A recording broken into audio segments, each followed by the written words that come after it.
Sveiki, Marijampolės televizijos eteryje penktadienio žinios.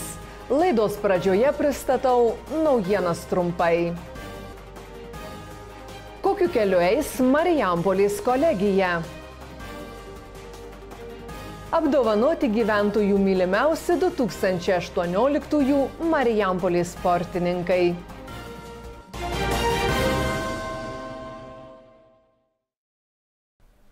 Studentų stygių patirianti Marijampolės kolegija parengė aukštosios mokyklos kaitos strategijos kryptis. Jose numatyta, kaip bus tobulinamos studijų programos, kad mokykla galėtų parengti regionui reikalingus specialistus, kaip bus vykdomas kvalifikacijos tobulinimas, kokiais būdais bus gerinamas mokyklos įvaizdis ir kita. Mažėjant gyventojų, o tuo pačiu ir studentų skaičiui traukiasi ir aukštosios mokyklos, neišimtis ir Marijampolės kolegija. Kritus studentų skaičiui ir pasikeitus veiklos pobūdžiui bei netylant diskusijoms dėl miesto aukštosios mokyklos statuso, kolegijos administracija parengė mokyklos kaitos strategijos kryptis. Mes kaip regioninė kolegija turime vykdyti gana tokią plačią ir įvairią ir integruotą veiklą. Tai mes esame numatę tokią kryptį, kad mūsų kolegija turi turėti integruotą regioninės kolegijos modelį vykdyti. Ką tai reiškia? Mūsų pagrindinės veiklos kryptis, tai tie tokie pagrindiniai stulpai, ant kurių stovime ir kas mums yra įpareigota pagal nacionalinius dokumentus, tai yra formaliųjų studijų vykdymas, neformaliojo švietimo vykdymas ir visa tai turi būti paremta mokslo taikomosios veiklos rezultatais. Vienas svarbiausių uždavinių – stabilizuoti studentų skaičių ir pagerinti mokyklos įvaizdį bei atkurti pasitikėjimą. Tai bus daroma aktyviau bendradarbiaujant su įvairiais regiono socialiniais partneriais. Mūsų veiklą palaiko visi merai ir yra pasiruošę padėti visokiais būdais, tame tarpe ir finansiškai, o finansinės investicijos mums taip pat yra svarbios. Nes reikia pripažinti, kad mokslo taikomai veiklai valstybė mums praktiškai lėšų neskiria. Mūsų uždavinys yra pritraukti lėšas iš užsakovų. Todėl mes norime savo potencialą, kurį turime mūsų mokslo darbuotojai, dėstytojai, mokslininkai, docentai, profesoriai. Jie turi nemažą įdirbį, tačiau mums iki šiol nepavyko taip sėkmingai tų jėgų pritaikyti regiono reikmėms. Kita strateginė kryptis – studijų programų tobulinimas. Jos turi būti nuolat atnaujinamos. Mes tai ir darydavome, tačiau dabar atsiranda nauji iššūkiai dėl to, kad regionas yra nustatęs savo specializacijos kryptis. Vienas iš pagrindinių akcentų yra į technologijas, į aplinkosaugą, į įvairius tokius aspektus inžinerinius, kuriuose mes turime ir tenkinti specialistų rengimo poreikį. Kalbama apie inžineriją, apie automatikos programas, apie mechatroniką, apie informacinių technologijų taikymą įvairiose srityse. Tai čia yra vienas iš svarbesnių dalykų. Tai šiuo požiūriu sunkumas yra kame šiuo metu infrastruktūra, kurią mums reikia turėti tokioms studijoms vykdyti.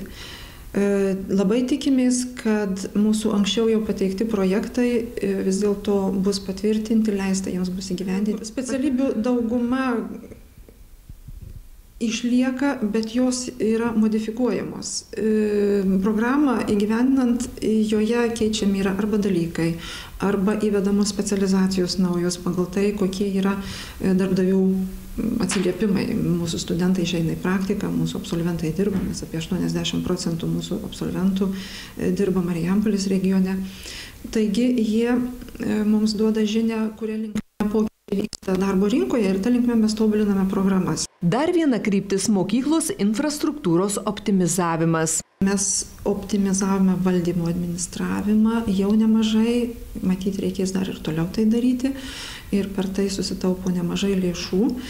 Taip pat mums reikia atsisakyti ir nereikalingų infrastruktūros objektų studijoms. Tikrai mes esame viena iš nedaugelio kolegijų, kuri turime tokį ūkį. Kita kryptis – investicijų pritraukimas, pasiūlant paslaugas darbdaviams ir viešajam sektoriui.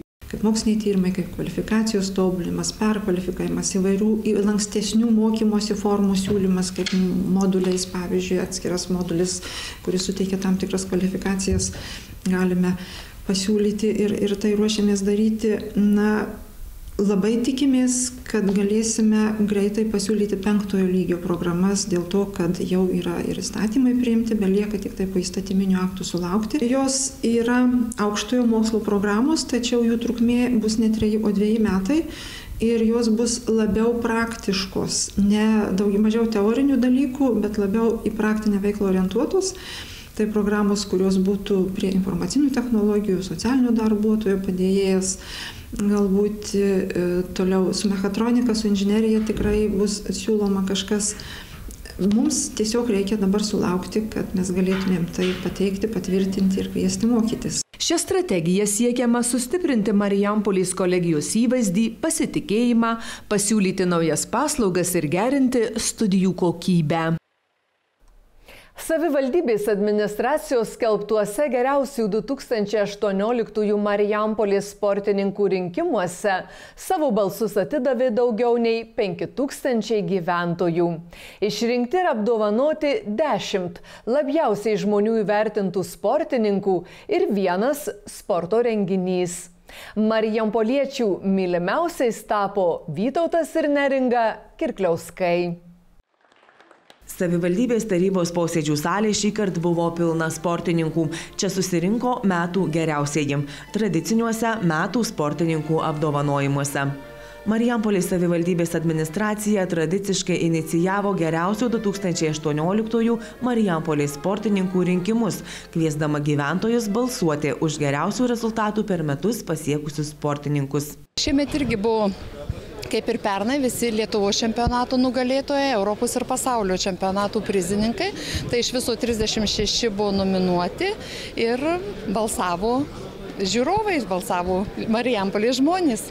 Organizatoriai džiaugiasi, kad gyventojai kasmet vis aktyviau dalyvauja šiuose rinkimuose ir noriai renka labiausiai jiems patikusius sportininkus. Šiemet balsavime dalyvavo daugiau nei 5000 žmonių. Šiemet 30% daugiau buvo balsavusių negu pernai ir balsavo įsijungė ir užsienio šalys, net ir iš Jungtinių Amerikos valstijų, Didžiosios Britanijos, Danijos, žodžiu, buvo susidomėjimas didelis. Renginyje buvo pasveikinti ir pagerbti visi rinkimuose dalyvavę sportininkai. Tai sunkiosios ir lengvosios atletikos, imtynių, karate, šaškių ir šachmatų, parašiutų ir automobilių sporto, futbolo, tinklinio, fitneso, sportinio šaudymo, neįgaliųjų sporto atstovai. Už aktyvę sportinę veiklą ir rezultatus padėkota žmonių su negale sporto klubo Siekis sportininkui Stasiui Skurdeliui, klubo Šešupėlė atstovui Egidijui Žilinskui ir plaukimo veteranui Vytautui Šatui. O bendruomenės ir vertinimo komisijos sprendimu buvo išrinkta 10 metų geriausiųjų. Jiems ir jų treneriams skirtos savivaldybės administracijos padėkos, dovanos, gėlės ir žinoma dėmesys. Tai Vakarė Bagdonaitė, Lietuvos jaunučių ir Europos jaunučių karate čempionai, Edgaras Danilaitis, pasaulio parašiutų sporto, Lietuvos parašiutų sporto tikslaus nusileidimo čempionatų dalyvis ir nugalėtojas, Martynas Brusokas, pasaulio jaunimo, Lietuvos profesionalių galiūnų, Marijampolės galiūnų turnyro prizininkas ir čempionas, Audrius Domarkas, Europos jaunimo paprastųjų šaškių čempionas ir pasaulio paprastųjų šaškių čempionato 2 vietos nugalėtojas, Raminta Makatskaitė, Lietuvos jaunimo, Lietuvos suaugusiųjų, Europos jaunimo karate čempionė ir prizininkė, Renatas Suleimanovas, Europos, pasaulio, Lietuvos absoliutus kultūrizmo ir fitneso sporto šakos čempionas, Tomas Vasiliauskas, Lietuvos lengvosios atletikos čempionas, Ieva Vinkšnaitė, Europos jėgos trikovės jaunių grupės čempionė, Žilvinas Žilinskas, Lietuvos sunkiosios atletikos čempionato 3 vietos laimėtojas, jaunimo olimpinių žaidynių 7 vietos laimėtojas, Tomas Miežlaiškis, pasaulio svarsčio kėlimo, Europos svarsčio kėlimo, Lietuvos dvikovės, Lietuvos ilgo ciklo svarsčio kėlimo čempionas ir prizininkas. Rinkdami labiausiai patikusį pernai metų sporto renginį, marijampoliečiai savo simpatijas atidavė daugiau nei 1000 dalyvių pritraukusiam bėgimui Bėgam už Marijampolę. Geriausiomis 2018 Marijampolės sporto komandomis pripažintos futbolo komanda Sūduva, vyrų tinklinio komanda Sūduva, automobilių sporto komanda Smart Motorsport ir žmonių su negale sporto klubas Siekis. O žmonių mylimiausiais daugiausiai balsų surinkę šį kartą tapo Vytautas ir Neringa Kirkliauskai. Į Marijampolę parvežę unikalų pasaulio žmonų nešimo čempionų titulą. Galbūt dėl to, kad mes vieninteliai šeima, kuri dalyvavome šiuose apdovanojimuose, nes visi sportininkai individualūs arba komandiniai, o mes šeima. Manau dėl to. Iš tikrųjų tai esam šiek tiek nustebę, šokiruoti galbūt, bet tuo pačiu labai dėkingi tiems, kurie už mus balsavo.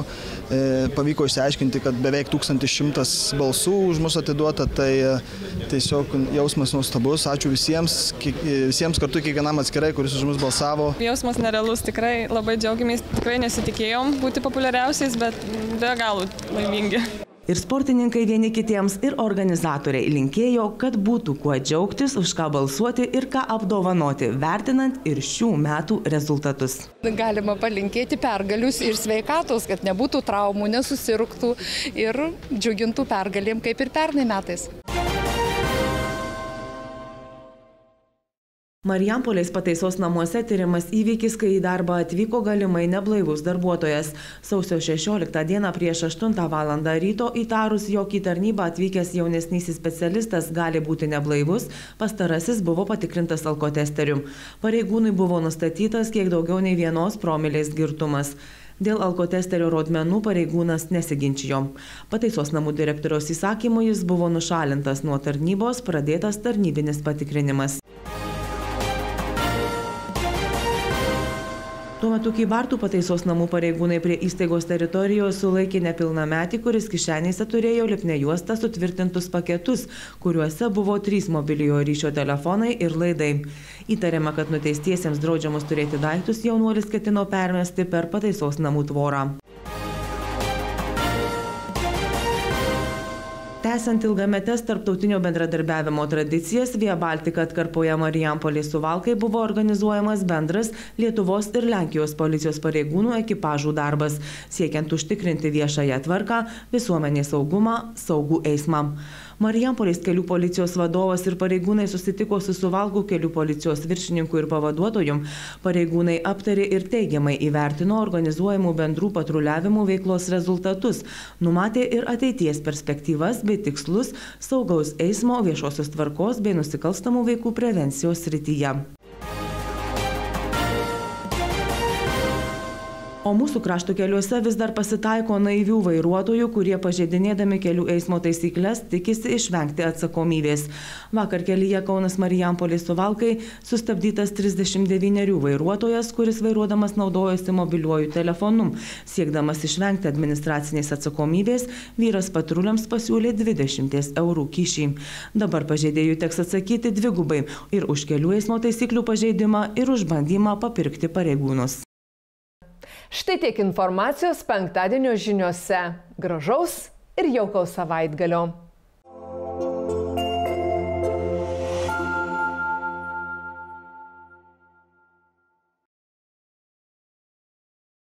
Dantų netekimas vienas skaudžiausių patirčių, kuri neigiamai paveikia estetinę išvaizdą, kramtymo funkciją, sveikatą bei psichologinę būseną. Laiku neatkūrus dantų tirpsta kaulas ir mažėja tikimybė atlikti dantų implantavimo procedūrą. Nedelskite atkurti dantų, susigrąžinkite šypseną ir gyvenimo kokybę. Estetinės odontologijos ir implantologijos klinika Prodenta kviečia į nemokamą seminarą sausio 21 dieną 18 valandą, kurio metu gydytojas odontologas burnos chirurgas Mindaugas Levickas supažindins su inovatyviais dantų atkūrimo metodais. Užsiregistruoti į seminarą galite telefono numeriu 8670 93903. 8670 93903. Pasiruošęs?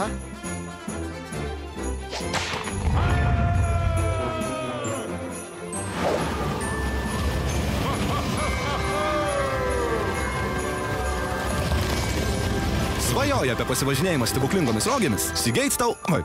Seagates tau turi geresnių dovanų. Užsisakyk paslaugų rinkinį ir vos už 1 eurą pasidovanok savo televizorių arba žaidimų kompiuterį PlayStation. Seagates. Visada kažkas naujo.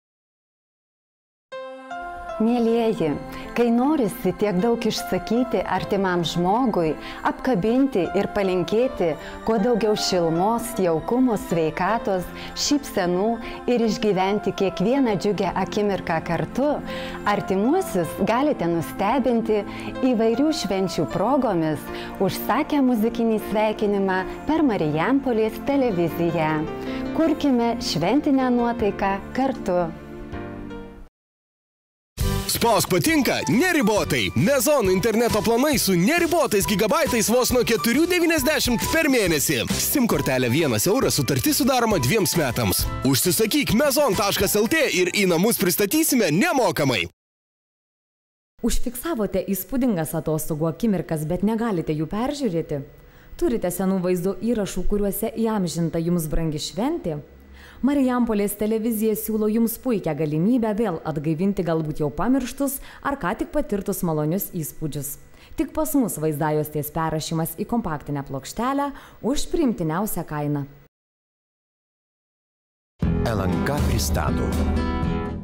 Kai pokyčiai užklumpa netikėtai... Šitą aš tau skambinti norėjau dėl skyrybų popierių. Svarbiausia tinkamai komunikuoti. Jauna, kaip tu taip galėjai man padaryti? Romantinė komedija ir visi jų vyrai. Kinuose nuo sausio 25 dienos. Informuoja žurnalas Žmonės, 15 min, Relax FM.